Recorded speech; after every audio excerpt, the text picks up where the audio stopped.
할렐루야. 네. 저녁 식사 많이 드시고 오셨나요? 퇴근하시고 저녁 식사하시고 예배 시간 맞춰서 오시느라고 얼마나 분주하고 또 바쁘셨겠습니까? 가진다나 또 퇴근 시간 교통도 많이 막히고 그러다 보니까 목사님도 담임 목사님도 저도 부랴부랴 저녁 식사 막 하고 오시다 보니까 목사님도 얼마나 긴장을 하셨는지 26절이라고 28절부터 읽으셔서 시간이 빨리 가야 되겠구나. 얼마나 다급하셨으면 그랬겠어요. 너그러운 마음으로 여러분 받으신 줄로 믿습니다. 시간마다 물질 드리시고 소원 예물 드리고 감사헌금 드리고 하나님 앞에 기도하고 이러는데 여러분 주일날이든 새벽 예배 시간이든 언제나 또 구역으로 모여서 예물을 드리든 어떠한 예물이 되었든지 간에 하나님 앞에 드리는 그 헌금, 그 예물은 하나님 앞에 기쁜 마음으로 드리고 감사한 마음으로 드리고 또 하나님께서 준행하시고 명령하시고 분부하신 말씀에 따라서 때로는 복종하고 의무감 속에서 또 드리기도 하고 그것이 예물이거든요. 근데 어떤 경우에는 하나님께서 우리에게 의무적으로 드리라고 하는 그런 물질도 있고 또 어떤 경우에는 네가 스스로 자원해서 마음에 감사가 있고 또 너 마음속에 소원하는 것이 있으면 그 소원과 함께 예물을 하나님께 드려라. 이게 하나님의 말씀인 것이지 어느 교회 목사님이 정해놓고 그렇게 교육시키고 그래서 교회의 전통 속에서 역사 속에서 교회 헌금이 만들어지고 그런 것이 아니거든요. 그런데 하나님은 왜 우리에게 이 예물에 대해서 이 헌금에 대해서 그렇게 말씀을 하셨을까? 하나님 쪼잔하게 우리가 드리는 거 하나님 편에서 볼 때 얼마나 되겠어요? 하나님은 어떤 분이세요? 천지 만물을 지으신 분, 전능하사 천지를 만드신 하나님 아버지, 하나님 아버지를 내가 믿사오며 내가 믿는 아버지는 천지를 만드신 하나님이시거든요. 천지의 주인이시고 천지를 다 가지고 계신 분이 우리가 하나님 앞에 헌금을 드린들 그 헌금이 하나님 편에서 볼 때 얼마나 되겠어요? 그러면 하나님은 우리에게 왜 그런 말씀을 하셨을까? 그것도 여러분 다 하나님의 영광을 위한 것 같지만 그러나 성경은 그렇지 않아요. 우리를 위해서 하신 거예요. 너를 위해서 한 거예요. 우리를 위해서 이 헌금이라고 하는 것을 이 예물이라고 하는 것을 하나님이 규정해 놓으셨어요. 구약 성경의 레위기의 말씀에 보면 하나님께서 제사법을 제정해 놓으셨잖아요. 그게 번제, 소제, 속건제, 화제, 속제제 이 5가지의 제사가 있는데 그게 다 누구를 위한 것이냐면 우리를 위한 것이었어요. 우리가 하나님께 나아갈 수 있도록 우리가 하나님의 은혜를 입게 하시기 위해서 그 막힌 길을 열게 하시기 위해서 그 5가지의 제사를 제정해 놓으신 거거든요. 그래서 이런 하나님이 제정해 놓으신 그 모든 것들은 결국은 우리를 위한 거예요. 성경 한번 찾아보세요. 신명기 28장. 신명기 28장.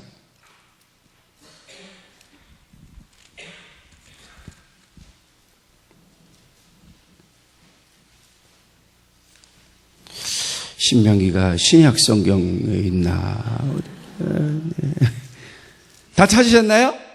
신명기 28장 여러분 1절부터 6절까지 시작. 내가 내 하나님 여호와의 말씀을 삼가 듣고 내가 오늘 내게 명령하는 그의 모든 명을 지켜 행하면 내 하나님 여호와께서 너를 세계 모든 민족 위에 뛰어나게 하실 것이다. 내가 내 하나님 여호와의 말씀을 청종하면 이 모든 복이 내게 임하며 내게 이르리니 성읍에서도 복을 받고 들에서도 복을 받을 것이며 내 몸의 자녀와 내 토지의 소산과 내 짐승의 새끼와 소와 양의 새끼가 복을 받을 것이며 내 광주리와 떡반죽 그릇이 복을 받을 것이며 내가 들어와도 복을 받고 나가도 복을 받을 것이니라. 아멘. 줄줄이 28장 나머지는 집에 가서 꼭 주무시기 전에 꼭 읽어보시기 바랍니다. 하나님 뭐라고 하셨어요? 내가 내게 명령하는 그 모든 말씀을 내가 듣고 준행하면 내가 내게 복을 주되 들어가도 복을 받고 나가도 복을 받고 우양의 새끼가 복을 받고 떡반죽 그릇이 복을 받고. 할렐루야. 예? 하나님께서 우리를 위해서 제정해 주신 말씀이에요. 또 한 군데 볼까요? 여러 군데가 있는데 제가 늘 감동받는 말씀만 드리는 거예요. 말라기 3장으로 한번 가보세요. 말라기 3장. 구약성경 맨 마지막에 말라기 3장. 말라기 3장. 7절에서 12절까지. 아주 말랑말랑한 말씀이 말라기 3장 7절에서 12절까지 있어요. 말랑말랑한 말씀. 하나님의 말랑말랑한 말씀이 있습니다. 7절에서부터 12절까지 시작. 만군의 여호와가 이르노라 너희 조상들의 날로부터 너희가 나의 규례를 떠나 지키지 아니하였어도 그런즉 내게로 돌아오라. 그리하면 나도 너희에게로 돌아가리라 하였더니 너희가 이르기를 우리가 어떻게 하여야 돌아가리까 하는도다. 사람이 어찌 하나님의 것을 도둑질하겠느냐. 그러나 너희는 나의 것을 도둑질하고도 말하기를 우리가 어떻게 주의 것을 도둑질하였나이까 하는도다. 이는 곧 11조와 봉헌물이라. 너희 곧 온 나라가 나의 것을 도둑질하였으므로 너희가 저주를 받았느니라. 만군의 여호와가 이르노라 너희의 온전한 11조를 창고에 들여 나의 집에 양식이 있게 하고 그것으로 나를 시험하여 내가 하늘문을 열고 너희에게 복을 쌓을 곳이 없도록 붙지 아니하나를 보라. 만군의 여호와가 이르노라 내가 너희를 위하여 메뚜기를 금하여 너희 토지 소산을 먹어 없애지 못하게 하며 너희 밭에 포도나무 열매가 기한 전에 떨어지지 않게 하리니 너희 땅이 아름다울지마라. 모든 이방인들이 너희를 복되다 하리라. 만군의 여호와의 말이니라. 아멘. 할렐루야. 여러분 우리가 드리는 11조는 하나님 아버지 집에 양식으로 삼으신다는 거예요. 그래서 내 집에 양식을 가득 채워보아라. 내가 너에게 축복을 하는지 안 하는지 그것으로 내가 나를 시험해보면 알 것이다. 이렇게 하나님이 우리에게 당신을 시험해보라는 거예요. 우리가 하나님을 시험해볼 수 있는 절대 유일의 단 한 가지가 있다고 한다면 그것은 우리가 하나님 앞에 온전한 11조를 드림으로 하나님의 축복이 임하는지 안 임하는지 그거 하나 있어요. 그거 하나. 그래서 우리가 주의 제단에 드리는 그 예물, 물질은 언제나 하나님의 은혜가 감사해서 드리고 또는 11조와 같이 의무적으로 드리는 것 같지만 그러나 결국 그것은 누구에게? 우리에게 하나님이 복 주시고 하나님이 우리에게 채우시고자 하시는 하나님의 약속인 거예요. 약속. 결혼을 하게 되어지면 신랑 신부가 뭘 주고받죠? 가락지, 반지 주고받잖아요. 그게 뭐예요? 약속의 뭐예요? 증표잖아요. 증표. 약속의 증표잖아요. 결혼했다고 하는 증표잖아요. 세상에서 유일하게 달랑 하나밖에 없는 그런 반지인 거예요. 하나님 앞에 드리는 그 예물은 하나님이 우리를 축복해 주시겠다고 하는 그런 약속의 증표인 것이에요.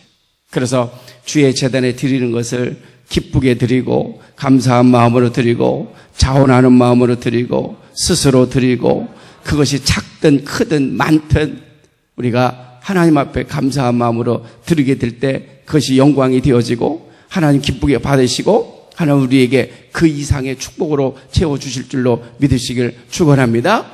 고린도후서 3장 1절 이하의 말씀에 보면 우리가 하나님 앞에 드릴 때는 어떻게 드리라고 했냐면 힘에 지나도록 드려라. 그렇게 말했어요.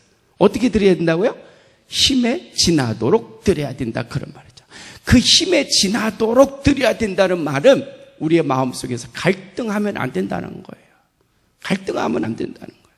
오히려 우리의 생각 속에 하나님 앞에 감사할 때 이번 주 감사금에 내가 5만 원 해야지, 추수감사주일에 쌀 한 짝 감사는 해야지, 그렇게 생각 들었을 때 거기서 조금 더 하는 것이 힘에 지나도록 하는 거예요. 거기서 조금 줄이는 것이 아니라 거기서 조금 더 높이는 거. 그걸 힘에 지나도록 했다, 이렇게 이야기하는 거예요. 할렐루야. 기도하겠습니다. 걸어가신 하나님 아버지, 만복의 근원이 되시는 아버지 하나님, 이렇게 하나님 아버지 성에 이제 또 셋째 날 저녁을 맞이했습니다. 이 시간에도 주의 성전에 주의 제단에 귀한 예물을 드렸사온데 하나님 말씀대로 하나님 언약에 따라서 이 물질을 주의 제단에 드립니다. 하나님 기쁘게 받아 주시옵소서. 하나님 기쁘게 흠양하여 주시옵소서. 이 물질이 하나님의 교회를 세워가게 하시고 이 땅의 생명을 살리고 영혼을 구원하는 일에 가장 먼저 쓰여지게 하여 주시옵소서. 이 물질이 사용되어질 때마다 하나님의 능력이 나타나게 하여 주시고 이 물질이 사용되어질 때마다 들여진 손길들이 복이 있게 하여 주시고 사업이 번창하게 하여 주시며 자녀들이 형통하게 하여 주시고 기쁜 소식이 들려지게 하여 주시고 즐거운 일들만 가득 차도록 축복하여 주시옵소서. 오늘 밤도 귀한 은혜의 말씀을 주실 줄로 믿습니다. 우리의 심령을 활짝 열어 주시옵소서. 천사들도 흠모할 만큼 오늘 밤에 우리가 은혜 받는 밤이 되게 하여 주시옵소서. 예수님의 이름으로 기도하옵나이다. 아멘. 오늘도 하루길 악보 준비됐나요? 혹시? 복음성가 오늘도 하루길. 네. 찬양 한번 여러분 드리고 한번 말씀을 듣기 전에 오늘도 하루길 나그네 길을 나 혼자 가야 해. 가사를 여러분 잘 생각하고 기도하는 마음으로 찬양하도록 하겠습니다.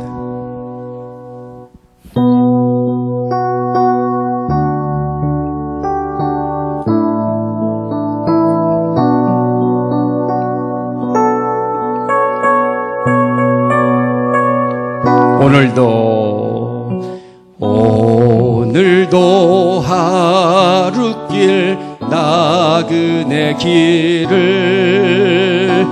나 혼자 가야 해. 멀고도 험한 길 나그네 길을 나 혼자 가야 해. 나 혼자 가야 해.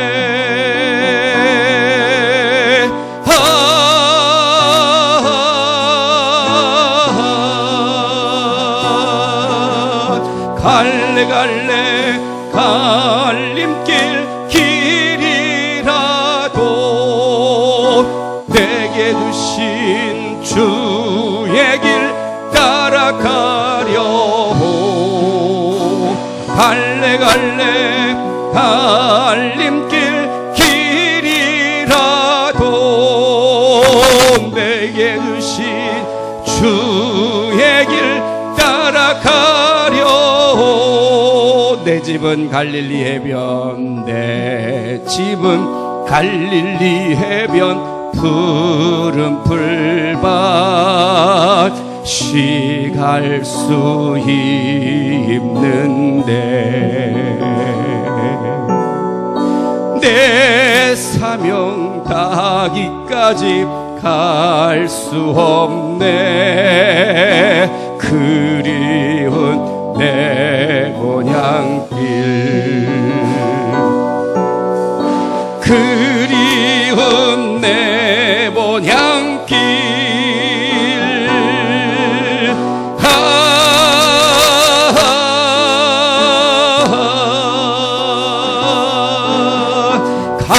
갈래 갈림길 길이라도 내게 주신 주의 길 따라가려고 갈래 갈림길 길이라도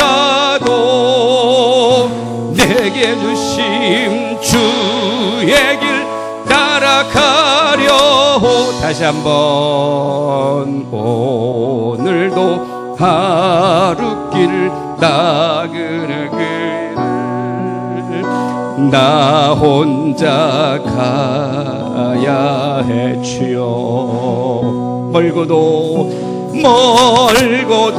험한 길 나그네 길을 나 혼자 가야 해. 혼자 가야 해 아버지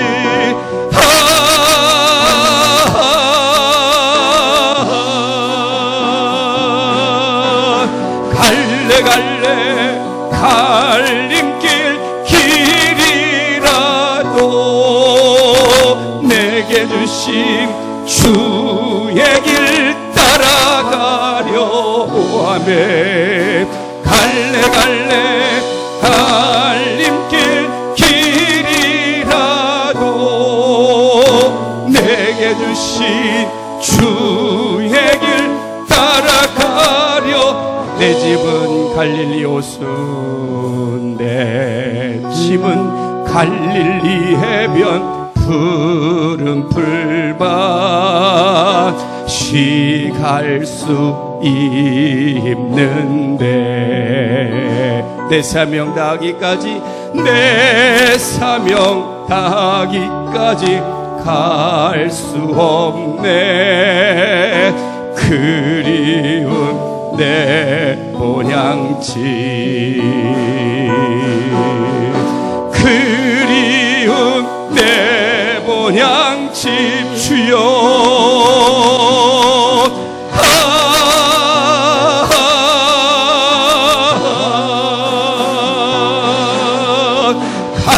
갈래 갈림길 길이라도 내게 주심 주의 길 따라가려 아버지 갈래 갈림길 길이라도 내게 주신 주의 길 따라가려 2절 하겠습니다. 내 집은 갈릴리 해변 내 집은 갈릴리 해변 푸른 풀밭 쉬갈 수 있는데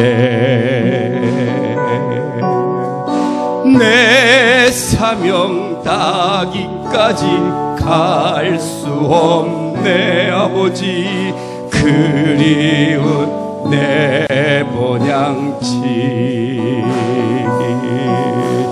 그리운 내 본향집 아버지 주여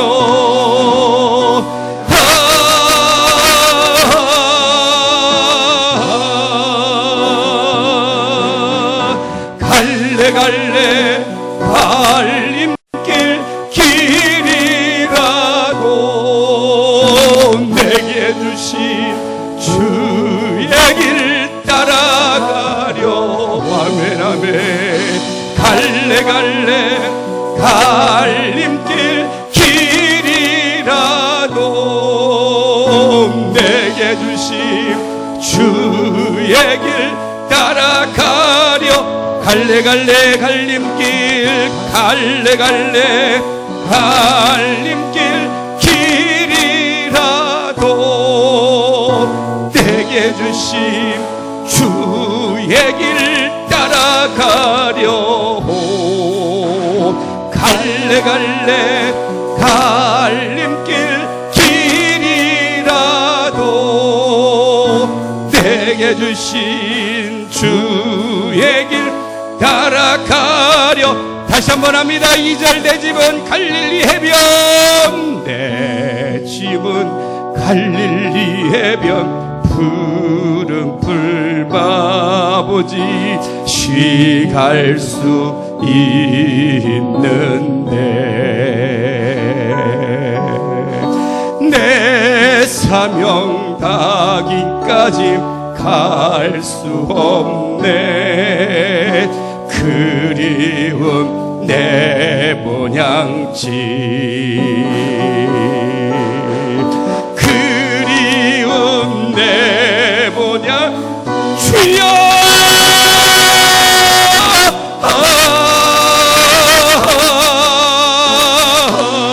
아버지 주님 갈래 갈림길 길이라 이 밤에 역사여 주시옵소서 내게 주의 길 따라가려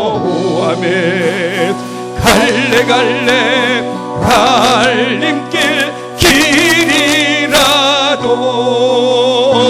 내게 주심 주의 길 따라가. 한 번만 더 하고 기도하겠습니다. 갈래 갈래 갈래 갈래 갈림길 길이라도 내게 주신 주의 길 따라가려고.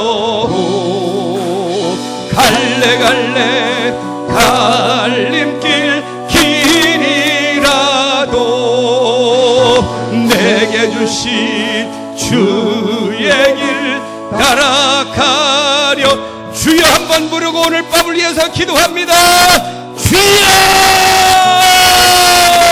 아버지, 주여 이 밤도 하나님 우리의 소리를 들어주시옵소서. 주님 내 음성을 들어주시옵소서. 주님 내 음성을 들어주시옵소서. 아버지 하나님이여, 이 밤도 피곤하고 곤고한 중에서도 주님 사모하는 마음을 가지고 이 밤 주님 앞에 나왔습니다. 아버지 하나님, 이번에도 성의를 열어주시고 아버지 하나님 시간마다 역사하신 아버지 하나님, 이제 아버지 하나님이여 이 밤에 하나님께서 준비하신 말씀을 하나님 아버지 사모합니다. 주님 말씀을 사모합니다. 주님 은혜를 사모합니다. 이 밤에 아버지 하나님 우리를 홀로 보내지 마시옵소서. 빈 마음으로 돌려보내지 마시옵소서. 실망하고 돌아가지 않게 하여 주시옵소서. 시험 들고 가지 않게 하시옵소서. 말씀에 사로잡히게 하여 주시옵소서. 영에 사로잡히게 하여 주시옵소서. 아버지 하나님이여, 험난하고 고달픈 인생길, 이 거친 황야와 같은 인생길, 나홀로 걸어갈 수밖에 없는 이 황야와 같은 인생길에서 아버지 하나님이여 지치고 고달프고 메마른 심령들 이 밤에 하나님 앞에 나와 아버지 하나님 기도합니다. 주님 이 시간에 음성으로 들려주시옵소서. 환상으로 보여주시옵소서. 우리의 입술에 방언을 말하게 하여 주시옵소서. 우리의 입술이 열려지게 하여 주시옵소서. 우리의 기도의 문이 열려지게 하여 주시옵소서. 우리에게 아버지 하나님이여 성령의 능력으로 함께하여 주셔서 오늘 밤도 치료하는 역사가 일어나게 하여 주시옵소서.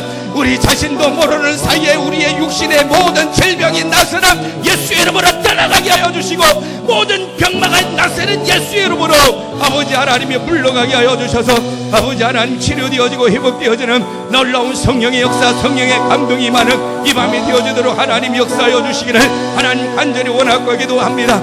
너는 내게 부르짖으라. 내가 알지 못하는 크고 비밀한 일을 내게 보여주리라고 말씀하여 주신 아버지 하나님, 아무것도 염려하지 말고 모든 일에 기도와 간구로 너희 구할 것을 감사함으로 하나님께 하리라고 말씀하시는 아버지 하나님, 내게 능력 주시는 자라서 내가 모든 것을 할 수 있느니라고 말씀하여 주시는 아버지 하나님, 구하는 이가 얻을 것이고 찾는 이가 찾을 것이며 두드리는 이에게 열릴 것이라고 말씀하신 아버지 하나님, 이 밤에 사랑하는 성도들이 아버지 하나님 앞에 기도하며 간구합니다.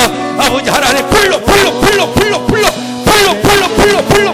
주여 주여 주여 주여 주여 주여 주여 할렐루야 할렐루야 아멘. 아버지 하나님이여, 각 심령 가운데 아버지 하나님 불같은 성령의 손길로 역사하시옵소서. 불같은 성령으로 역사하여 주시옵소서.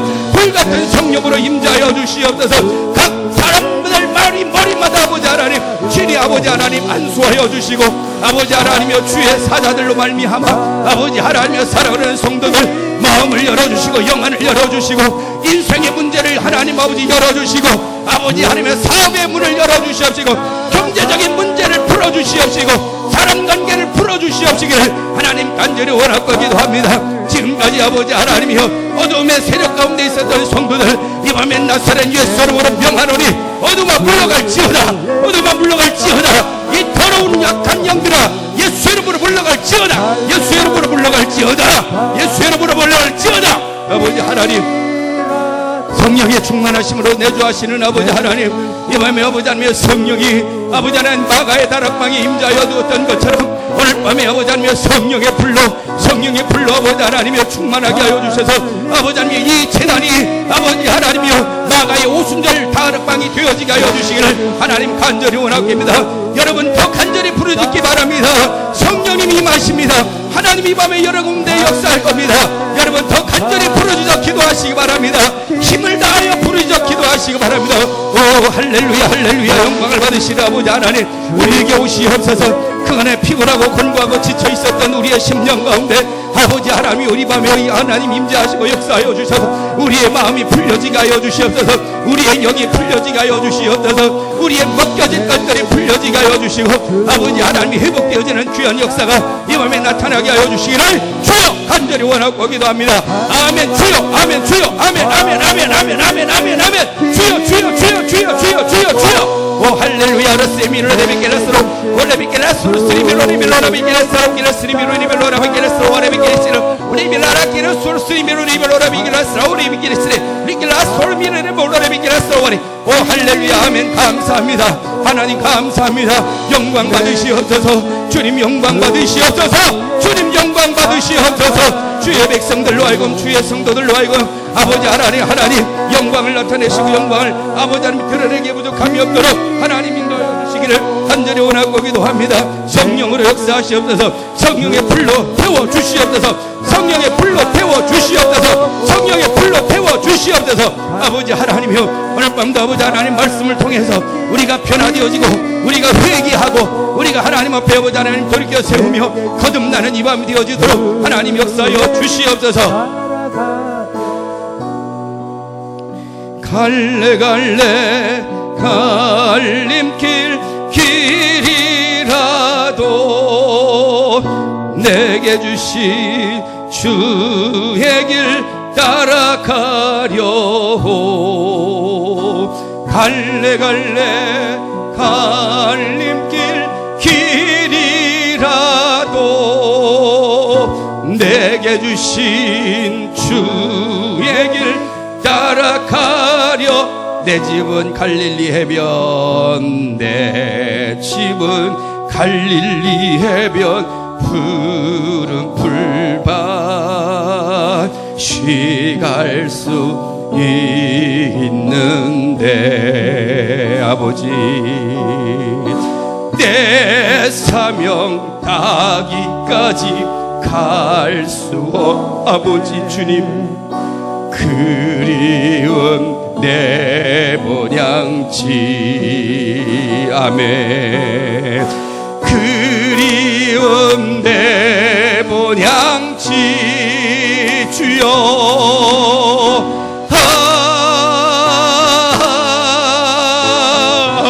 아버지 갈래 갈래 갈림길 길이라도 내게 주신 주의 길 따라가려. 아멘. 갈래 갈래 갈림길 길이라도 내게 주신 주의 길 따라가려. 오 할렐루야 할렐루야 할렐루야. 여러분 저보다 더 훌륭하시고 더 큰 교회 목회하시고 또 더 나은 목사님들이 얼마나 많겠어요, 이 대한민국 한국교회에. 그런데 저같이 저 충청북도 창원군 오창면 탐리 309번지에서 그 시골 산꼭자기에서 태어난 이 보잘것없는 사람을 하나님이 어려서 불러서 오늘까지 가르치고 연단하고 훈련하시고 목사로 세우셔서 이 영광스러운 여러분 주의 몸된 제단, 여러분이 섬기고 있는 이 제단에 저를 2주간에 하나님이 보내시고 세우신 것은 여러분 하나님이 저를 통해서 여러분에게 무엇인가를 전해주고 싶으셔서 하나님이 저를 여러분 이름도 모르고 낯도 모르고 서부교회가 어딘지 여러분 알지도 못하시잖아요. 저 역시도 마찬가지였고 이 인천에 신광교회가 있는 것조차도 전 몰랐어요. 그런 저와 여러분의 이 관계 속에서 하나님이 저를 여기 세우셨다는 것은 저를 통해서 여러분들에게 무엇인가를 전하시기 위해서, 무엇인가를 하나님께서 여러분들에게 드리려고 저를 여기에 세운 거 아니겠습니까? 이런 기회가 여러분 또 어디 오겠어요? 담임 목사님이 여러분 2번 부르겠습니까? 징그러워서도 안 부르지. 벌써 3일째인데. 그러니까 오늘 밤에 여러분 제가 마음속에 그렇게 마음을 먹고 숙소에서 왔어요. 오늘 밤 성령 축제의 날로 오늘 밤에 내가 오늘 시간은 그렇게 지내야 되겠다. 성령 축제. 세상 사람들은 말이죠. 술 먹고 노래 부르고 춤추고 장구 치고 갈 때 안 갈 때 말 갈 때 소 갈 때 다 돌아다니. 우리 예수 믿는 사람들은 공간이 한정되어져 있잖아요. 집에서 교회, 교회에서 집, 집에서 교회, 교회에서 집. 아멘 하실 때가 집에서 교회, 교회에서 집. 그거밖에 없잖아요. 가봐야 권사님들 집, 집사님들 집, 구역 식구들 집. 거기서 맨날 또 모르지. 안 오신 분들은 지금도 어디 가서 있는지. 예? 그렇잖아요, 우리 예수입니다. 그런데 우리는 그렇게 하지 않아도, 세상적인 그 술에 취하지 않아도 성령의 술에 취하게 되어지고 성령 충만함으로 여러분 우리의 마음속이 가득 차게 되어지면 꼭 술을 먹고 얼레벌레 얼러리 껄러리 그렇게 하는 것보다 우리는 더 완전하고 더 온전하고 더 행복하고 더 기쁘고 더 여러분 가득 채워지는 기쁨이 우리의 마음속에서 샘솟게 되어질 줄로 믿습니다. 오늘 밤에 여러분 이런 기회가 또 혹시 있겠지요. 그러나 미래에 대한 건 누구도 예측을 못하니까 오늘 밤이 마지막이다 생각을 하시고 오늘 내가 주님 만나는 그 기회다. 내가 성령 체험하는 기회다. 내가 기도 응답 받는 그날이다. 내 인생의 문제를 해결받을 수 있는 이 시간이다. 이런 마음을 가지시고 오늘 말씀을 받으시고 여러분 힘있게 찬양하시고 여러분 뜨겁게 기도하시고 강사만 소리 꽥꽥 찔리게 하지 마시고 저는요 이 성대가 이래도요 저는 이 성대가 목소리가 여기서 끝나요. 더 이상 안 쉽니다. 하나님이 제게 주신 특별한 은사이고 사명이고 능력이에요. 그런데 제가 처음부터 이랬던 게 아니에요. 제가 중학교 2학년 겨울방학 때 은혜 받고서 목사가 되겠다고 그렇게 다짐을 하면서 그 어린 나이에 내가 목사가 되면 이건 꼭 해봐야지 하는 생각을 딱 2가지를 가진 게 있었어요. 그게 첫째는 뭐냐면 내가 목사가 되면 40일 금식 기도를 난 꼭 해볼 거야. 이런 걸 그 어린 나이에 가졌어요.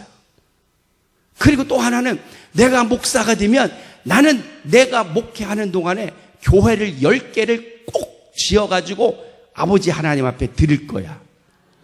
이 2가지의 기도 제목을 가지고 있었어요. 그런데 기도하려고 한다고 해서 되는 게 아니에요. 기도도요 하나님이 분위기를 다 만들어 주셔. 기도도 분위기를 다 만들어 줘요. 목사 안수를 받고 목사 안수 받은 그 이튿날부터 제가 첫 목회지 그 첫 목회지가 어디냐면 지금 KTX 오송역 있는 그 동네예요. 그 동네 오송역 KTX 오송역 있는데 거기서 한 5분 정도밖에 안 돼요. 오송역에서 이렇게 보면 그 교회가 보입니다. 제가 목회하면서 건축한 그 첫 번째 그 교회가. 거기서 신학을 졸업하고 거기서 목사 안수를 받고 거기서 그 이튿날부터 40일 금식 기도를 했는데 어떤 사람들은 막 기도원으로 가고 막 금식기도 전문으로 하는 그런 기도원으로 가서 금식을 하고 그랬는데 저는 목회 다 해가면서 40일 금식기도를 집에서 했어요. 집에서. 얼마나 독한 놈인가 생각해 보세요. 눈도 끔찍 안 했어요. 근데 왜 그랬냐면 그 무렵에 저 때문에 제가 교육전도사로 신무했던 그 교회의 장로님이 총각전도사 신학생 혼적 그 작은 교회 가서 고생한다고 그 교회에서 이 교회로 이적을 해와가지고 저를 섬겨주시고 이렇게 보필을 해주셨던 장로님이 계셨어요. 그런데 그 장로님이 얼마나 일을 많이 하시는지 그분은 10에 6조를 들이시는 분이야. 그래서 집에 보면 말이죠. 집 살림은 정말로 내놓을 게 없어요. 자랑할 게 없어요. 그래서 그 집안에서 막 얼마나 핍박을 많이 받았는지 몰라요. 근데 그 장로님이 어느 날 병원에 소화가 안 돼서 병원에 갔는데 진찰을 받았는데 담과암 말기 판정을 받은 거예요. 판정을 받았는데 남은 시간이 얼마 남았냐면 3개월밖에 안 남은 거예요. 3개월. 겉으로 볼 때는 아무 이상이 없는데 병원에서 3개월. 제가 목사 한 수 받기 불과 2, 3일 전에 그 병원 진단 결과를 받은 거예요. 목사 한 수를 받고 난 다음에 제일 먼저 해야 할 일이 이 문제인 거예요. 그래서 목사 한 수 받고 그 다음 날부터 40일 금식 기도를 시작을 해서 새벽 예배, 주일 예배, 신방하고 그러면서 집에서 40일 금식을 다 마쳤어요. 할렐루야. 그 장로님이 그런 판정을 받을 줄 누가 알았겠습니까? 그런데 돌아보니까 세상에 내가 어릴 적 철부지 어린 그 꼬맹이가 겁도 없이 하나님 앞에 나는 목사가 되면 40일 금식 기도할 거야. 이거를 기도를 한 걸 세상에 나는 잊어버리고 있었는데 저분은 안 잊어버리고 계셨다니까요. 그래서 그거를 하나님이 이끌으셔서 그 40일 금식 기도를 마친 거예요. 그런데 저는 40일 금식을 마치고 나면 막 병든 자로 벌떡벌떡 일으켜 세우고 막 손을 대면 그냥 광선이 나가고 막 능력이 나타나서 40일 금식을 하면 무슨 천지가 개벽을 해가지고 그냥 내가 무슨 40일 금식하는 동안에요, 기도는 무슨 기도요? 배가 고파 죽거든. 제일 먹고 싶었던 게 뭔지 아세요? 컵라면. 3일 지나고 일주일 지나고 열흘 지나고 그 고비가 있어요. 고비가 그날만 넘기면 3일 일주일이 가요. 또 그 고비가 넘으면 또 3일 일주일 이렇게 가요. 그래서 40일 동안 생각한 건 내가 40일 금식만 마치고 나면 아침도 컵라면, 점심도 컵라면, 저녁도 컵라면, 내가 1년 12달 컵라면만 내가 먹으리라, 이 생각만 계속 나. 무슨 은혜가 되겠어요? 아무것도 변한 거 없어요. 능력이 오기는 뭘 옵니까? 나중에 권사님들이 컵라면만 잔뜩 사다 그랬어요.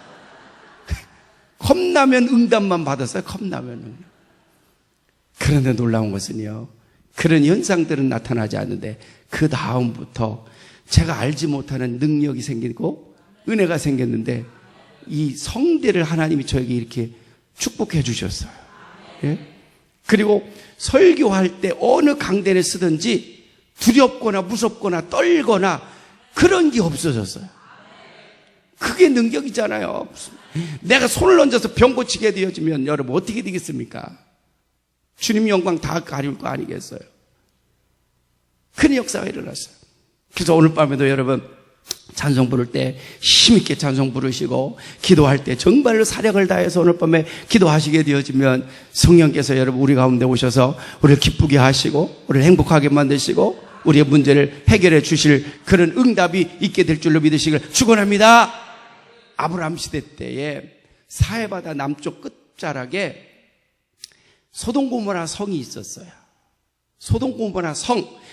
여러분, 이 고대 사회에 성이라고 하는 그 글자가 들어있는 마을 지역이라면 그 고대 사회에는 그 지역이, 그 마을이 굉장히 부유한, 경제적으로 굉장히 잘 사는 부유한 그러한 지역이라는 것을 나타내주는 은연중에 표시되어지고 있는 그런 표현이에요. 그래서 소돔고모라 성은 어떻게 되느냐? 그 당시에 문화로, 예술로, 경제적으로 굉장히 발달된 나라였어요. 그래서 사람들이 많이 모여 있었습니다. 그래서 거기서는 매일같이 흥청망청, 허랑방탕, 향락과 쾌락 속에 빠져서 살았어요. 향락과 쾌락 속에 빠져서 살았다는 이야기는 결국 뭐냐? 그들이 생활이 쪼들거나 그 빈궁한 가난한 생활이었다면 그렇게 할 수 없는 거예요. 부자가 넉넉하고 여유 있고 가진 게 있으니까 향락을 즐기는 거고 쾌락에 빠지는 것이지, 없는 사람이 어떻게 여러분 향락을 즐기고 쾌락에 빠졌겠습니까? 하나님이 보실 때 소돔고모라 성이 얼마나 패역했는지 그들을 그대로 내버려 두었다가는 온 세상이 다 죄악으로 관영할 것 같아서 하나님은 그 소돔고모라 성을 멸하기로 작정하십니다. 그리고 주의 사자를 보냅니다. 그래서 그 사자를, 주의 사자를, 하나님의 그 사명을 가지고 가는 사자를 누가 만나는가 하면, 누가 만났어요? 아브라함. 누가 만났어요? 아브라함이 만났어요. 그래서 아브라함이 동구 밖에 지나가는 낯선 나그네들을 불러들여서 자기 집에서 우유를 새로 짜고 빵을 새로 구워가지고 정성껏 섬겼어요. 그래서 시편 말씀에 보면 너희가 손대접하기를 힘쓰라. 부지 중에 천사를 대접하는 일이 있을 것이다. 할렐루야. 아브라함의 이야기를, 아브라함을 두고 이야기하는 거예요. 그래서 아브라함이 그들을 데려다가 정성껏 그들을 섬겼더니 그들이 아브라함에게 이 소식을, 이 비밀을 아브라함에게 누설한 거예요. 비밀을 전해준 거예요. 우리가 사실은 저 건너편 소돔 고모라 성을 유황불로 심판하라고 하는 하나님의 말씀을, 하나님의 명령을 가지고 지금 가는 중이라. 아브라함이 그 소식을 듣는 순간에 기겁을 하고 기절을 한 거예요. 왜 그랬느냐?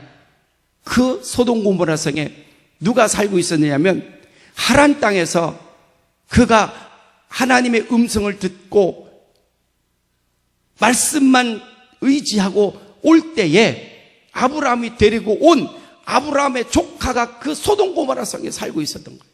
그가 누구예요? 롯이라고 하는 사람이에요. 아브라함의 조카예요. 조카와 조카 며느리와 조카 둘이 거기에 살고 있었던 거예요. 그런데 조카가 살고 있는 그 소돔 고모라 성을 하나님께서 유황불로 심판하여 잿더미로 만들겠다고 하니까 아브라함이 어떻게 여러분 놀라지 않을 수 있겠어요? 그래서 아브라함은 보선발로 뛰어나가서 하나님 앞에 무릎을 꿇고 기도하는 거예요.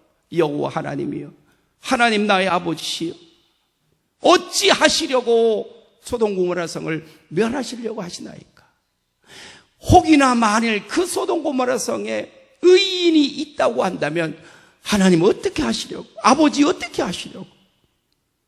만약에 죄인들을 멸하시려고 심판을 하시다가 그 중에서 의인이 그들과 함께 멸망을 당하게 되어지면 어찌 하시겠나이까? 어찌 하시려 하시나이까? 이방 백성들이 뭐라고 하시겠나이까? 아브라함이 하나님 앞에 그렇게 간구하는 거예요. 그 누구를 두고 얘기하는 건가 하면 조카 롯의 가족을 두고 이야기하는 거였어요. 그러니까 하나님께서 아브라함에게 뭐라고 이야기하냐면, 그래 아브라함아, 네 말이 옳구나. 그러면 내가 너에게 기회를 주는데 만일 그 소돔 고모라 성에 의인 50명이 있으면 내가 그 의인 50명을 인하여 내가 멸하기로 한 이 계획을 취소하겠다. 할렐루야. 여러분, 하나님의 그 권세가 흥망성쇠를 가지고 계시다니까요. 멸하시는 계획도 하나님이 계시고 멸하기로 계획을 하셨던 것도 취소하고 그것을 돌이키실 수 있으신 분이 누구냐? 우리의 아버지 하나님이신 거예요. 하나님이 말씀하셨잖아요. 오늘 본문 말씀이에요. 50명 의인이 있으면 내가 멸하기로 작정한 그것을 그럼 돌이키겠다. 그랬더니 어쩐 일인지 아브라함이 마음이 바뀌어서 하나님께 그렇게 받아, 나의 아버지 하나님이시여, 노하지 마시옵소서. 나는 죄인이고 나는 무지하고 나는 부족하여 아버지의 뜻을 온전히 깨닫지 못하였나이다. 만일 거기에 5명이 부족하면 혹시 50명 중에 혹시 5명을 내가 못 찾으면 어찌하오리까? 그랬더니 하나님 뭐라고 이야기하면 5명이 아니라 10명을 봐줄 테니 40명만 찾아봐라.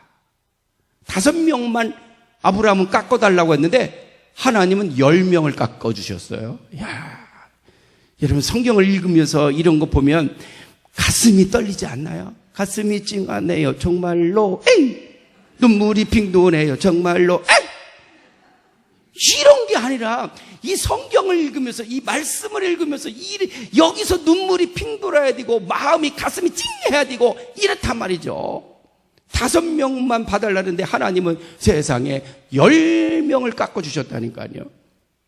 그러면 나 같으면 할렐루야 하고 죽으라고 뛰어갈 텐데 아브라함이 왠지 뭔지 생각을 돌이켜서 나의 아버지시여, 온유하시고 인자하시고 은혜가 풍성하신 아버지 하나님이 혹 거기서 10명이 모자라서 30명이면 어떻겠나이까? 그래, 30명도 괜찮다. 은혜와 사랑이 많으신 아버지여, 노하지 마시고 화내지 마시옵고, 혹시 거기서 30명이면 어떻고 20명이면 어떻겠나이까? 그랬더니 하나님께서 이번에는 뭐라고 이야기했느냐면 이렇게 말합니다. 아브라함아 가서 10명만 찾아와라. 그럽니다. 10명만 찾아와라. 결국 소돔고모라 성은 어떻게 됐죠?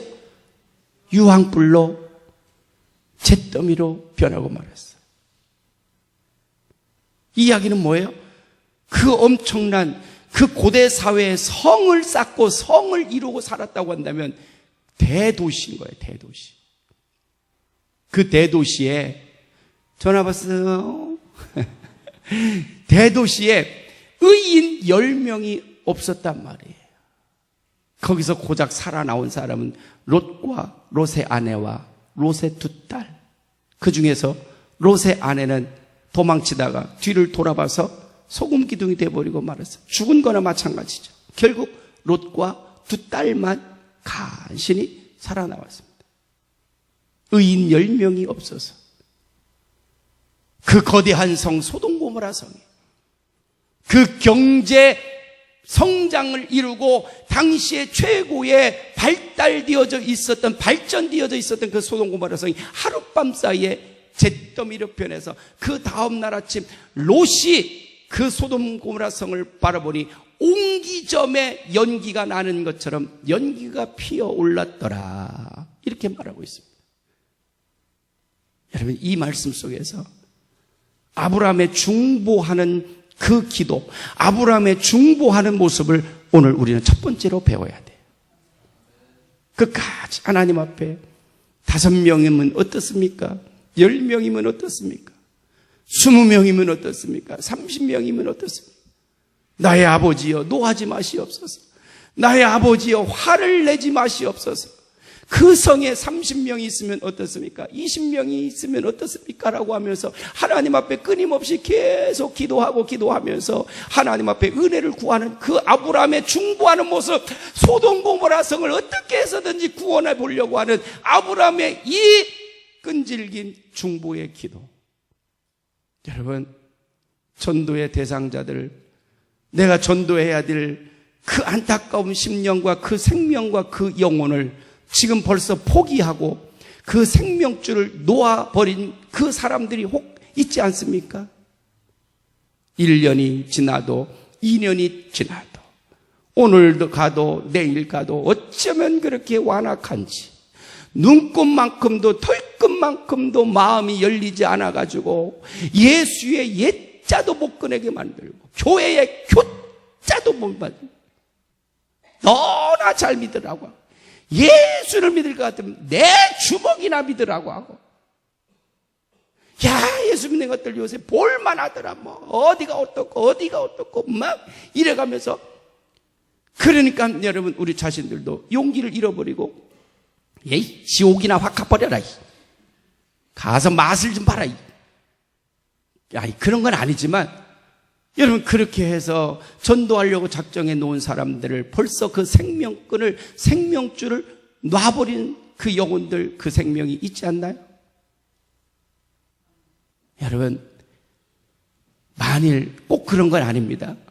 저는 이 말씀을 읽으면서 제 마음속에 이런 충동을 느꼈어요. 제가 은혜 받은 말씀이기 때문에 저는 설교하는 거예요. 만일 하나님께서 어느 날 내게 와서 사랑하는 종아, 사랑하는 박 목사야, 내가 33년간 목회를 했는데 33년간 목회하면서 나에게 내가 정말로 구원받을 수 있는 것 같은 사람 10명만 한번 이름 좀 적어봐라 이렇게 말한다고 한다면 내가 과연 그 10명을 누구를 써낼까? 이런 생각 속에서 제 자신이 얼마나 하나님 앞에 무능한 목회를 해온 죄인이었는지 정말로 참회하면서 뜨거운 눈물로 하나님 앞에 회개했어요. 수백 명을 목회를 하는데 33년간 세 곳의 교회를 지나오면서 수백 명을 만나고 수백 명에게 복음을 전했는데 그 목회 속에서 사랑하는 종아, 내가 지금까지 목회한 그 목양지 속에서 정말로 내가 정말로 확신하고 내가 정말로 나에게 자랑할 만한 분명하고 확실한 사람 10명 이름 한번 좀 적어봐라. 그렇게 하나님이 내게 만일 숙제를 내신다면, 과제를 내신다면 내가 정말 누구를 10명을 적지? 내가 누구를 적을 수 있을까? 어느 날 새벽에 여러분 강단에서 이 깨달음을 갖고 얼마나 뜨거운 눈물로 회개하면서 기도하면서 저희 교회 홈페이지에 여러분 들어와 보세요. 제가 이 설교 저희 교회에서 이거 한 거예요. 우리 교인들한테 제가 대놓고 얘기했어요. 나는 죄송하지만 여러분들 가운데서 난 자신 있게 10명 이름을 하나님 앞에 적을 사람이 10명이 못 됩니다. 그렇게 제가 얘기했어요. 여러분이 나를 욕해도 상관없습니다. 여러분이 나를 무능한 목사라고 그렇게 말한다고 해도 나는 할 말이 없습니다. 그래서 나는 솔직하게 제 교회 성도들에게 그렇게 고백을 하면서 뭐라고 제가 다짐을 했느냐면 이렇게, 앞으로 나는 내실을 기하고 여러분들을 철저히 영적으로 훈련시킬 겁니다. 이렇게 제가 선포를 했어요. 이 설교 여러분 한지 불과 몇 개월 안 돼요. 이 설교 불과 몇 개월 안 됩니다. 내가 정말로 가슴 시리도록 심장이 여러분 터질 정도로 새벽 강단에서 깨달은 말씀이었어요. 내가 무엇을 위해서 목회를 하고 있는가? 내가 정말로 생명을 살리고 영혼을 구원하는 목회를 지금 하고 있는 것인가? 이 물음 속에서 그런 깨달음을 갖게 된 겁니다. 여러분, 이 숙제가 오늘 여러분들에게도 주어진다고 생각해 보세요. 여러분들에게도 주어져서 하나님이 그럴 일은 없어요. 그러니까 걱정하지 마시고 얼굴 피시라니까. 얼굴 피세요. 얼굴 피세요. 왜? 하나님 절대로 그러지 않으세요. 하나님 그러실 분이 절대로. 아브라함 아들 이삭을 제물로 바쳐라. 그건 아브라함한테만 한 것이지 절대로 나한테 우리 아들 성령 충만을 번제물로 드려라 그러면 죽어도 안 줘요. 그게 나는 그 아들을 안 줄 걸 알으니까 하나님은 나한테 그거 원하지도 않으신다니까요. 그러니까 얼굴 피시고. 그러나 여러분, 가정법을 써서 오늘 성경 말씀을 읽으면서, 성경을 읽으면서 그 충격과 그 깨달음을 내가 받은 거예요. 만일 주님이 내게 오셔서 이런 숙제를 줘서 의인 10명을 내가 한번 찾아서 그 이름을 적어내보라고 이야기한다면 여러분은 누구를 쓰실 겁니까? 누구를 쓰실래요? 하나님 앞에 자신 있게, 하나님 앞에 떳떳하게, 하나님 앞에 당당하게. 이 사람이 하나님이 찾으시는 의인입니다. 여기 의인이라는 말은 여러분 정의로운 사람. 과거에 70년대 80년대 이 바퀴를 띠돌리고 그렇게 하는데 이런 정의를 부르짖는 의의를 말하는 것이 아니라 살아있는 영성이 있는 하나님의 사람을 말하는 거예요. 믿으시길 바랍니다. 이 의로운 사람 10명을 누구를 써낼까? 숙제입니다. 이 숙제는 집에 가셔서 하세요. 집에 가셔서 돌아보시면서 하나님이 내게 이런 숙제를 주신다면 내가 그 숙제를 받아서 몇 명을 쓸 수 있을까? 누구를 쓸까? 누구를 10명을 누구를 쓸까? 소돔 고모라 성이 100명, 1000명, 10,000명을 요구한 것이 아니라 의인 10명이 없어서 그 엄청난 그 어마어마한 소돔 고모라 성이 하루아침에 잿더미가 되어져서 옹기점에 연기 나는 것처럼 연기만 피어올랐다고 하는 이 하나님의 준엄한 심판의 말씀 앞에서 지난 30년의 목회를 어떻게 해왔는지 하나님 앞에 너무 부끄럽고 너무 송구하고 너무 죄송스러워서 얼굴을 들을 수가 없었던 것이고 교인들 보기가 너무 부끄러웠던 거예요. 여러분, 이 시간에 제가 준비하라고 부탁을 드렸는데 준비한 거 한 장씩 나눠드리려고 그래요. 준비됐나요, 목사님들? 준비한 거 한 장씩 나눠드리려고 그래요. 이거는 뭐냐? 하나님께서 여러분들에게 주신 천국 티켓이요. 뭐라고요? 천국 티켓. 뭐라고요? 티켓 뭔지 알죠? 식당에 가서 공짜로 밥 먹을 수 있는 거, 그게 티켓이요. 극장에 가서 공짜로 볼 수 있는 거, 그게 티켓이에요. 티켓. 이게 지금 여러분 받으시는 것이 뭐냐? 천국 티켓이에요. 천국 티켓. 뭐라고요?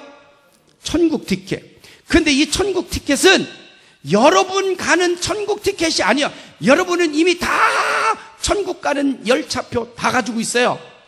그런데 하나님께서 우리에게 놀랍게 은혜를 주셨는데, 뭐라고 은혜를 주셨느냐면, 내가 올 때 딱 둘도 아니고 한 사람만 더 데리고 오너라.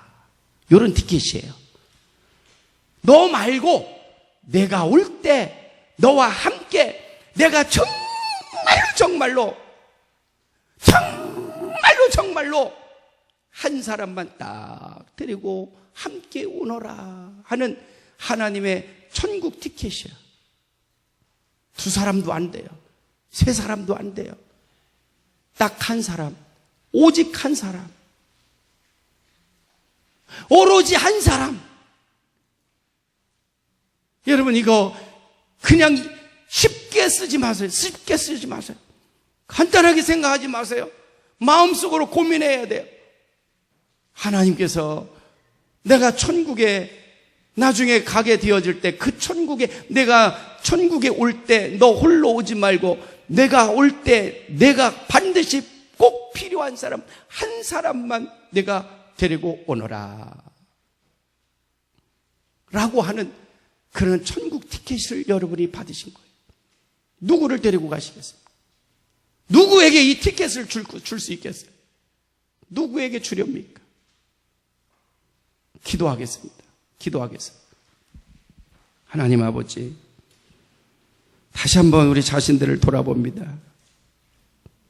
지나온 시간들 동안 수많은 세월 주님과 함께 동행하면서 주의 성전에 머물러 하나님의 많고 많은 측량할 수 없는 그 크고 그 넓고 그 깊은 사랑을 받아왔습니다. 오늘 돌아보게 되어지면 내가 정말로 하나님이 찾으시는 의인 10명이 맞는지 다시 한번 돌아보며 하나님 앞에 우리 자신들을 다시 세워가게 하여 주시옵소서. 특별히 오늘 밤에 하나님, 내 심령 가운데 하나님께서 찾으시는 그 한 사람을 주님 여기에 쓰려고 합니다. 주님 감동하여 주시옵시고 생각나게 하여 주시고 기억나게 하여 주시옵소서. 하나님 찾으시는 하나님의 자녀, 하나님의 백성을 주님 생각나게 하시고 기억나게 하여 주시옵소서.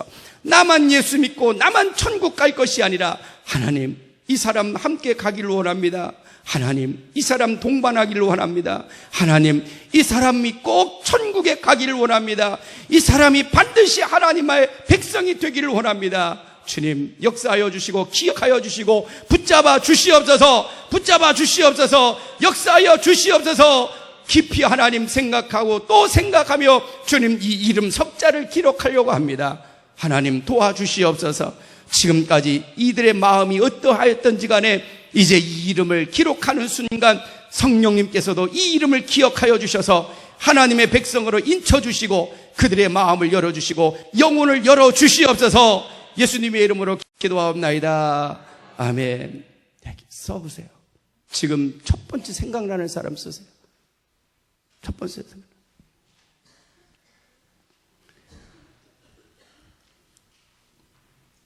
아브라함은 10명을 찾아오라고 했는데 하나님은 우리에게 10명이 아니라 한 사람을 찾아오라. 얼마나 감사한 겁니까? 10명을 찾아오라고 하면 그 10명이 얼마나 버겁고 무겁겠습니까? 아브라함에게는 10명을 찾아오라고 했는데 하나님은 내게 단 한 사람만 데리고 오라는 거예요. 이 귀한 천국의 티켓을 이 한 사람 누구에게 여러분 주겠어요? 그것이 지금 받은 것이 여러분 하나님이 주신 천국 티켓이라고 생각하게 되어진다면 그 티켓을 누구에게 주겠냐 말이죠. 두 사람 쓰면 안 돼요? 한 사람만 쓰세요. 그냥 한 사람밖에 못 쓰는 거예요. 한 사람밖에 사용을 못 합니다. 쓰셨나요? 쉽지 않으시죠? 그러니 10명 쓰라고 그러면 얼마나 힘들겠어요? 1년 걸릴 거예요 아마. 한 사람.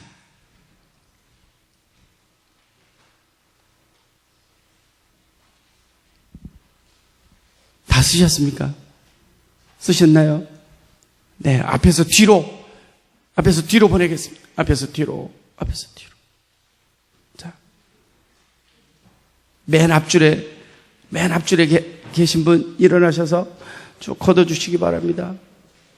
여러분이 쓰신 그분들의 이름, 담임 목사님이 여러분 이제 새벽마다 기도해 주실 거예요. 이 천국 티켓이 무용지물이 되지 않게 하여 주시옵소서. 그리고 여러분들은 그 이름을 반드시 기억하고 시간마다 하나님 앞에 기도하셔서 반드시 그 사람이 하나님 성전에 나오게 하여 주시옵소서. 반드시 하나님 백성 되게 하시고 하나님 자녀 되게 하여 주시옵소서. 이 사람 반드시 천국 가게 하시고 이 사람 반드시 예수 믿게 해 주시옵소서.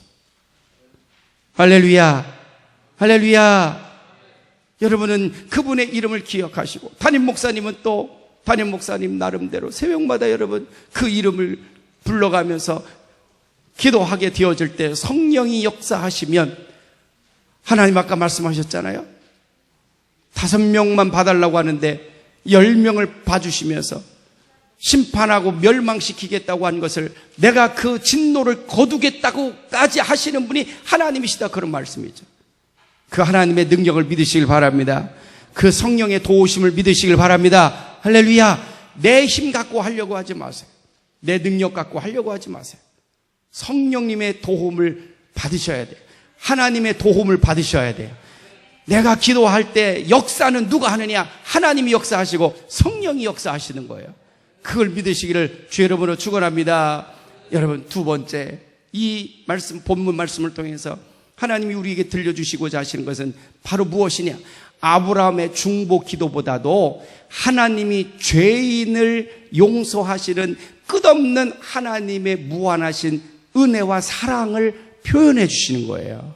이 말씀이 아브라함의 중보 기도보다 더 큰 말씀은, 더 귀한 말씀은 하나님의 인자하심과 하나님의 끝없는 사랑과 하나님의 온유하심을 말씀하고 있는 거예요. 50명에서 45명으로, 45명에서 30명으로, 30명에서 20명으로, 20명에서 10명으로 죄인 하나가 회개하고 돌아오게 되어지면 회개할 것 없는 의인 99명을 인하여 기뻐하는 것보다 더 기뻐하시는 줄 믿으시길 축원합니다. 하나님의 끝없는 사랑과 하나님의 끝없는 은혜인 것입니다. 여러분, 요즘 시대가 얼마나 흉흉합니까? 한국 교회가 140년 선교 역사 가운데 가장 힘들고 가장 어려운 시대를 살아가고 있습니다. 과연 이 시대에 의인 10명이 정말로 있을까 싶을 정도로 그렇게 여러분 영적으로 흉흉한 그런 시대입니다. 간단하게 여러분 제가 오늘 특별히 칠판을 좀 준비해 달라고 했는데요. 요거 한 10분 정도만 제가 말씀을 드리고 오늘 말씀 정리를 좀 하려고 합니다. 한번 깊이 한번 생각해 보시기 바랍니다. 우리 교회사, 교회 역사, 교회사를 아주 여러분 초간단, 초간편한 역사를 제가 가르쳐 드릴 거예요. 오늘날 우리 인천 무슨 교회죠? 물어보는 게 등신이지. 인천 신광교회와 청주 서부교회가 오늘 존재하기까지의 교회 역사가 어떻게 이루어지니? 여러분, 예루살렘에서 마가의 다락방에서 성령의 역사가 일어나고 난 다음에 제자들이 문을 걷어차고 나가서 복음을 전하기를 시작을 하잖아요. 그때부터 여러분 기독교 핍박이 얼마나 강했어요. 그래서 모두가 그 당시에 초기 기독교인들은 다 땅굴에서, 카타콤이라고 하죠, 지하교회에서 땅굴에서 무덤 밑에서 크리스찬들이 모이고 기독교인들이 그렇게 모였어요. 그래서 어둠의 공동체 속에서, 어둠 속에서 그들이 신앙생활을, 기독교 복음을 정말로 그렇게 간간히 이어갔어요. 그러다가 AD 313년에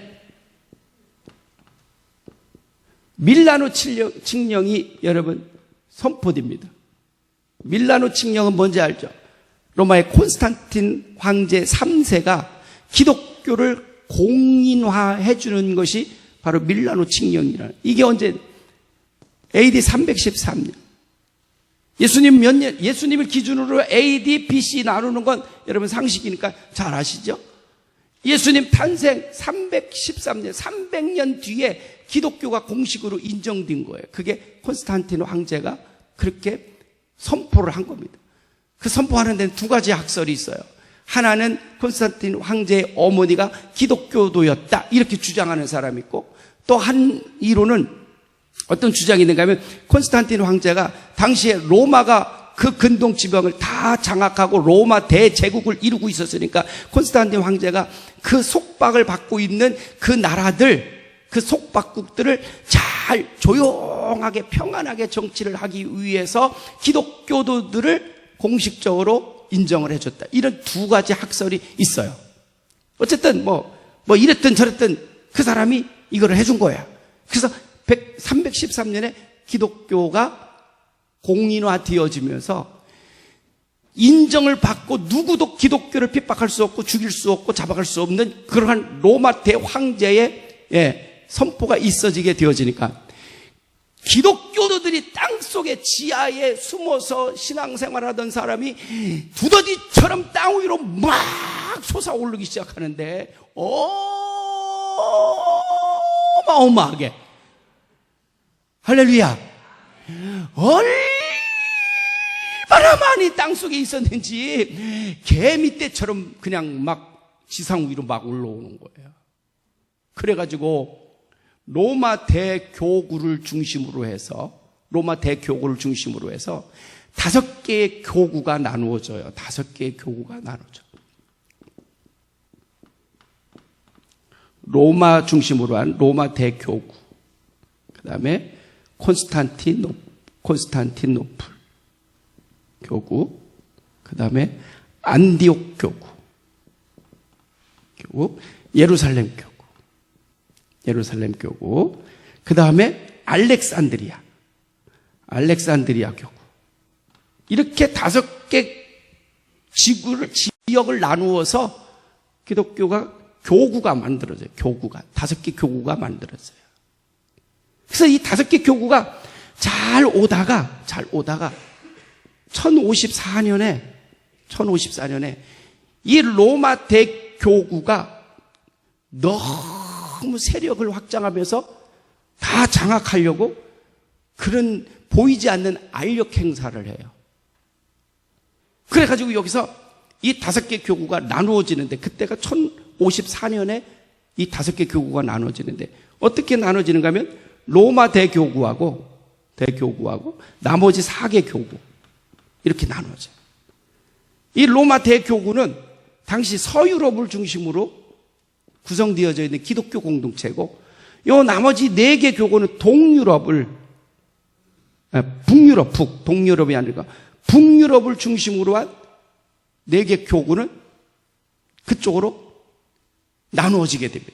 그래서 4개 교구가 기분이 나쁜 거예요. 로마 대교구가 자기네들을 장악해서 자기네들 다 통치하고 막 이렇게 하려고 하니까 이 4개 교구가 반란을 일으켜가지고 이게 나눠지는 거예요. 그래서 서유럽을 중심으로 해서 로마 대교구가 나눠지고 북유럽을 중심으로 해서 4개 교구가 나누어져요. 그래서 이 로마 대교구를 서유럽을 중심으로 해서 했다. 그래서 이걸 뭐라고 하냐면 서방교회라 이렇게 말을 하고, 여러분이 북유럽을 중심으로 이것을 뭐라고 얘기하냐면 동방교회라 이렇게. 아유, 시간은 없고 할 말은 많고 갈 길은 멀고 비는 오고 그냥 허리춤은 내려오고 그냥 응가는 말이 없고 애는 뒤에서 징얼거리고 큰일 났어요 지금. 제 심정이 지금 그런 심정이, 할 말은 많고 시간 벌써 9시고. 그래서 지금 말이 빨라지는 거니까 여러분 이해하시고, 눈으로 그냥 기록하시기 바랍니다. 자, 그래서 로마 대교구와 여러분 4개 교구가 이렇게 서방교회, 동방교회 이렇게 나누어지는 거예요. 서방교회, 동방교회. 이 서방교회 대표자는 누구냐면 우리가 잘 알고 있는 토마스 아퀴나스 성 어거스틴이라는 사람이 있죠. 이 사람이, 어거스틴이 바로 이 서방교회 최고의 성자예요. 그 다음에 이 동방교회 최고의 대표자, 이 어거스틴 못지않게 동방교회 최고의 성자는 성 바실리우스라는 사람이 있어요. 바실리우스. 이 바실리우스가 뭐 하는 사람이냐? 이 동방교회 최고의 교부예요. 신학자이고 목회자이고 최고의 영성가이고 그래. 이 바실리우스라는 사람을 아는 사람이 거의 없어요. 제가 이 성 바실리우스라는 사람에 대해서 논문을 써서 지난 작년 2월 달에 한신대학교에서 신학 박사 학위를 받았거든요. 자랑 좀 조금 1분만 할게요. 이 성 바실리우스가 한국교회, 이 서방교회에 전혀 알려지지 않아가지고 이분에 대한 박사학위 논문이 국내에 3개도 안 돼요. 한번 컴퓨터에 검색해 보세요. 성 바실리우스. 그러면 박종훈 이렇게 딱 써요. 내가 그런 사람이. 석사학위는 몇 편 있어요. 근데 박사학위는 정말로 전무한 상태예요. 아이고, 담임 목사님이 하도 훌륭하시니까 별로 감동이 안 오시는가 보네. 자, 그래서 서방교회, 동방교회 이렇게 나누어졌는데, 이 서방교회는 그래서 쭉 오다가 어떻게 됐냐? 우리가 여러분 금년 10월 마지막 주 종교개혁 501주년 지났죠? 1517년에 요것들이 또 나누어져요. 어떻게 나누어지느냐? 가톨릭하고 어떻게? 프로테스탄트, 개신교하고 이렇게 나눠요. 1517년에. 누구에 의해서? 마틴 루터에 의해서 이루어져요. 뭐 때문에 그랬냐? 성찬식 때문에 그랬어요. 성찬식 때문에. 여기서도 동방교회, 서방교회 뭐 때문에 그랬냐? 여기 알력 행사도 문제 있지만 성찬식 때문에 이게 나누어져요. 성찬식 때문에. 성찬식이 그렇게 중요해요. 이거 얘기하려면 한두 끝도 없어요. 어쨌든 그래서 나누어졌다. 그렇게 말하시기 바랍니다. 자, 그래서 로마 카톨릭, 그 다음에 개신교로 이렇게 나누어져 있어요. 동방교회는 어떻게 됐냐? 그냥 그대로 계속 지속되는데 놀랍게도 이 북유럽은 안타깝게도 공산 국가들이 많이 존재하게 되어 있어서 공산주의 사상에 의해서 동방교회는 핍박을 받으면서 잔멸해 가기를 시작합니다. 그래서 지금은 간신히 명맥만 유지하고 있어요. 이 동방교회. 자, 가톨릭하고 개신교 이렇게 분별이 1517년에 이렇게 나왔습니다. 그래서 1517년에 종교개혁을 통해서 개신교가 나누어진 이 개신교가 한국 땅에 들어왔는데 그게 1888년이라고 하잖아요. 한국 땅에. 그럼 한국교회가 오늘날 왜 진보하고 보수냐 뭐 이런 말을 하면서 이야기하잖아요. 이게 언제 나누어졌느냐? 1953년도에 나누어졌어요. 1953년도에 진보 진영에 있는 것을 기장이라고 이야기하고 보수 진영에 있는 것을 예장이라고 이렇게 나누었어요. 뭐 때문에 그랬느냐? 성경 사상 때문에 그랬어요.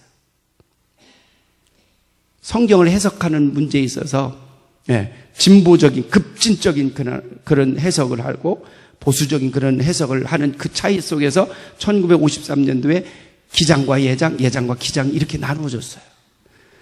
그래서 제가 목회하고 있는 한국 기독교 장로회는 53년도에 나누어진 상태 속에 지금까지 쭉 그냥 하나의 교단으로 그냥 오고 있어요. 이 보수 쪽에 있었던 예장 교단은 1959년도에 다시 또 합동 측하고 통합 측으로 또 나누어졌어요. 여기도 또 성서적인 그런 해석에 있어서 그래서 의견이 통일되지 않아서 그렇게 나누어졌어요. 지난주에 신문을 보니까 우리 장로교의 날이었어요. 지난주가 장로교. 그래서 기장, 예장 다 합쳐가지고 장로교 이 간판이 붙어있는 교단들이 한국에 몇 개가 있느냐? 200개가 있대요. 200개.